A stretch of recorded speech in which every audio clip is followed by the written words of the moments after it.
Hi, I'm Seth Foreman. I'm going to be taking you through a couple of good reasons to use a foam roll. Today I'm just going to be going over why to use it to warm up and why to use it to relieve stress crossing joints to alleviate some minor joint pains. There are other ways and methods for using the foam roll. Those are just the two I'm going over today. Okay, and this is just one format you can use to do it, and there are also many others. But without delaying too much, this is a great warm-up tool because it increases blood flow to the areas that you're foam rolling, which increases elasticity and increases function. So you're going to have a better recruitment of those muscles after foam rolling. And that's a good way to warm up for your sport or activity.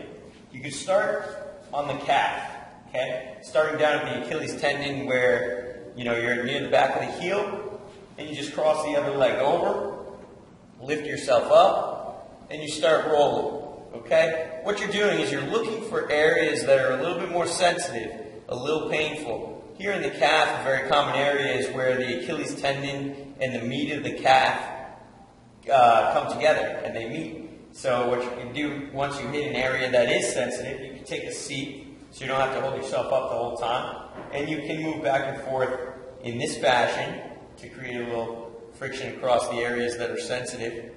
Those can be termed trigger points, and those areas are where some of the connective tissue might be a little more adhesive than others, and you're warming it up and getting that to relax. Okay? So you're just moving over it. You can do this for 30 seconds to a minute on each spot that you find. You don't have to do every spot in your legs, but you want to do the most sensitive ones. So you got to investigate by turning the foot in a little bit, turning to the inside of the calf, going over the center of the calf, and towards the outside of the calf. Okay? And another thing you can do, you can go in the other direction. So instead of back and forth, you can go horizontal on it like this, and create friction this way as well. Or you can move the ankle back and forth.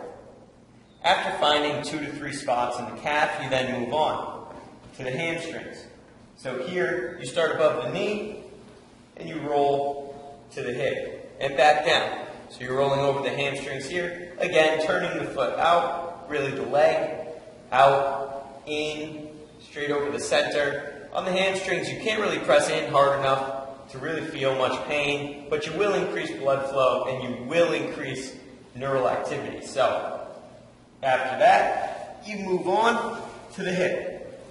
You can start right on the bone of the hip here, crossing the other leg over. From there, you start moving down towards the knee. Okay, and you're looking for areas that are painful. When you're doing the IT band, again, leaning back a little bit, so you're towards the back of the leg, a little bit more towards the front of the leg, trying to find where the most pain is. Once you find a good spot, trigger point, you can bend the leg at the knee, bringing the heel to the butt, where your glute, and you can do this about 5 times and move to another spot, do the same thing. Or, like on the calf, you can roll over it like this, or you can cause the friction in the opposite direction. Okay? After you go between the hip and the knee on that leg to the IT band, you move then to the quadricep. You can do the quadricep by starting at the hip, putting the other leg out to the side, and then here from this position, you're rolling down towards the knee. As you find spots, you can do the same thing, bending the leg, bringing the heel to butt 5 times and moving to another spot where you can create that small friction over that area. Okay? And you're working in between the hip and the knee. Okay? So you're going from this position here all the way down, working that all the way down to just above the knee. Alright? And you're looking for those spots, again, 30 to 60 seconds is enough. You can even do a little bit less than that as a pre-warm-up, getting ready for movement. Okay? Following that one, the next one is the adductors or the groin. There, you put the knee and the ankle on the foam roll, the other leg out to the side, and you're facing straight down. From this position, you're rolling on the inside of the leg. You can lift the foot off of the foam roll. You can also extend it out a little bit away from the foam roll and creating a little friction there, okay, or bending the knee in and out, and you're working from the knee all the way up to the hip, all the way into here, okay? You're looking for those sensitive areas and focusing on those spots only. All right, following that, you go to the glute. So here I've been doing the left leg.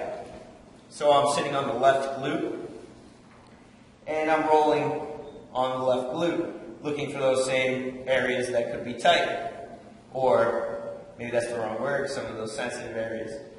Okay, you can cross the foot, the left foot, over the right knee, and lean to the left side. This is where you'll kind of separate the femur, move it out a little bit, and you'll be able to press in a little deeper into the glute, and you should be able to find a spot in there that is pretty sensitive.